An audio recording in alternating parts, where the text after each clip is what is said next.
புறம் தெலுங்கு பட டைட்டிலா இருக்கு. நான் தான் உங்க அப்பா பேசுறேன் பாருல கில்லி படத்துல. அது மாதிரி தெலுங்கு பட டைட்டிலா வச்சு அவங்க உங்கள் குரூப் தானே தெலுங்கு பட டைட்டிலா வச்சு விடுறாங்க. உங்களை தேடி தான் வரேன், அதுக்காக தான் வரேன், அப்படித்தான் வருவேன். எதுக்கு வர்ற? கிட்னியை திருட வர்றேன்.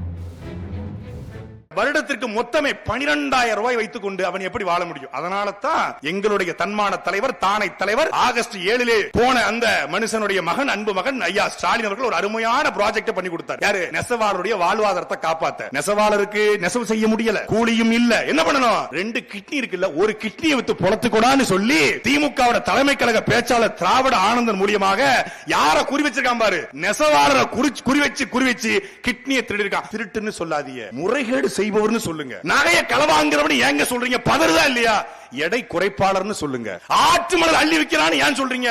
மலைகளை இல்லாமல் ஆக்குவர்னு சொல்லுங்க. பொய் சொல்லிட்டோம்னு சொல்லாதீங்க, பதறுங்க. உண்மைக்கு புறம்பா பேசிட்டோம்னு சொல்லுங்க. கற்பழிப்பாளர் சொல்லாதீங்க, அவங்கள பெண் ஈர்ப்பாளர் அப்படின்னு சொல்லுங்க. எப்படி வார்த்தை போடுறாங்க திராவிடம். இந்த ஒரு படத்துல அண்ணன் விவேக் சொல்லாப்ல, ஸ்னேகா அந்த வார்த்தையில விழுந்துட்டேன் அப்படிங்கிற மாதிரி, இல்லம் தேடி கல்வி, மக்களை தேடி மருத்துவம், உங்களுடன் ஸ்டாலின். புறம் தெலுங்கு பட டைட்டிலா இருக்கு. நான் தான் உங்க அப்பா பேசுறேன் பாருல கில்லி படத்துல. அது மாதிரி தெலுங்கு பட டைட்டிலா வச்சு அவங்க உங்கள் குரூப் தானே தெலுங்கு பட டைட்டிலா வச்சு விடுறாங்க. உங்களை தேடி தான் வரேன், அதுக்காக தான் வரேன், அப்படித்தான் வருவேன். எதுக்கு வர்ற? கிட்னியை திருட வர்றேன்.